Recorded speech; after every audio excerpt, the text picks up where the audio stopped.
Assalamualaikum warahmatullahi wabarakatuh. Saya Siti Nurjana, NIM A4 2018-0155 akan menjelaskan tentang persendian atau artikulatio. Persendian sendiri yaitu tempat perhubungan antar tulang-tulang atau antar tulang dengan tulang rawan atau kartilago.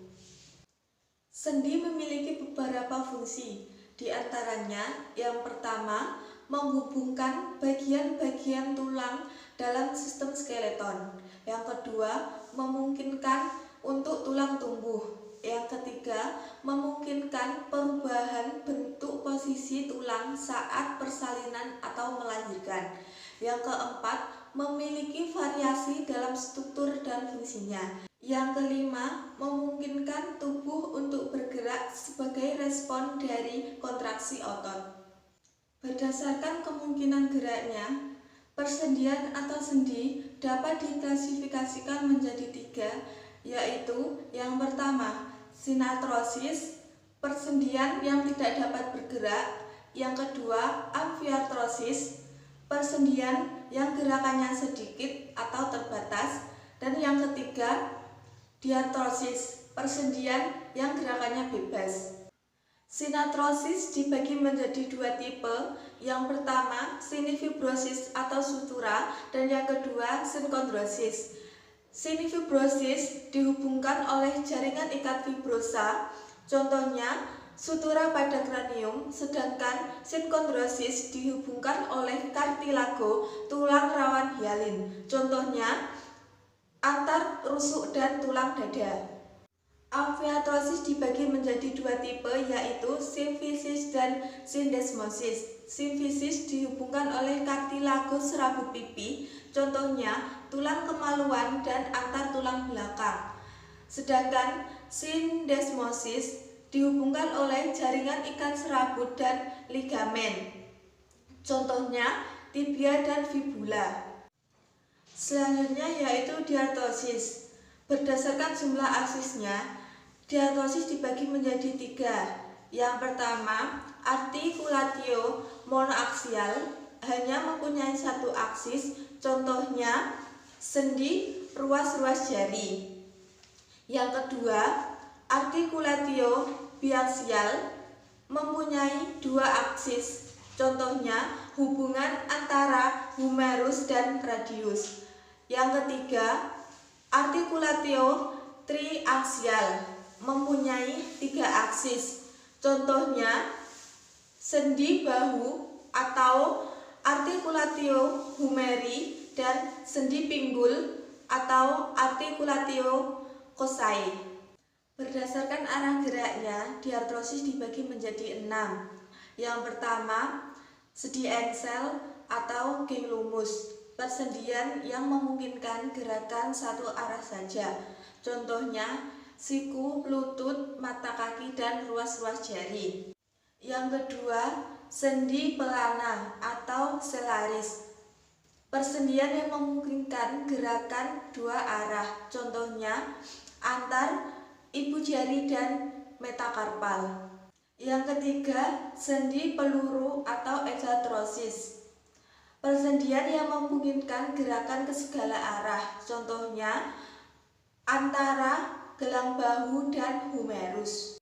Yang keempat, sendi putar atau trochoidea, persendian yang memungkinkan gerakan memutar, contohnya antar aksis dan tulang atlas. Yang kelima, sendi lunjur, persendian yang memungkinkan gerakan rotasi pada bidang datar, contohnya antar tulang pergelangan. Yang keenam, sendi elipsoid, persendian yang memungkinkan gerakan tiga arah, depan, belakang, dan samping, contohnya antar radius dan tulang pergelangan tangan. Macam-macam gerakan yang dapat dilakukan persendian antara lain bergeser, berupa pergeseran antara tulang, contohnya gerakan pada sendi-sendi di antara tulang-tulang karpalia dan tarsalia, terjadi pada sendi geser. Kemudian ekstensi, berupa gerakan pelurusan sendi, terjadi pada sendi engsel. Kemudian fleksi, berupa gerakan pembekokan sendi, terjadi pada sendi engsel, contohnya pada sendi jari-jari. Kemudian abduksi, berupa gerakan yang menjauhi sumbu tubuh, terjadi pada sendi peluru, contohnya mengangkat lengan ke samping.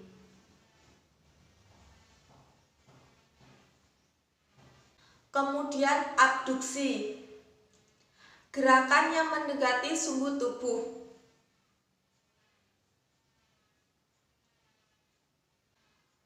Selanjutnya rotasi, berupa gerakan berputar, terjadi pada sendi putar, contohnya ketika menggelengkan kepala.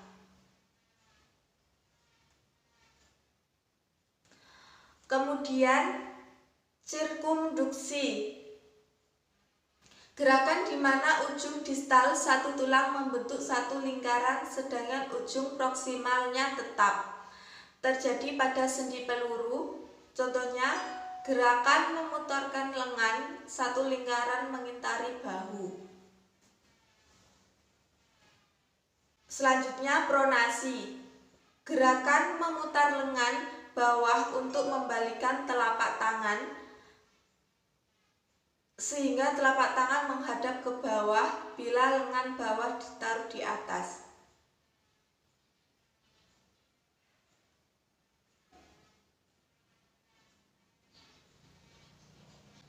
Selanjutnya supinasi, gerakan yang berlawanan dengan pronasi.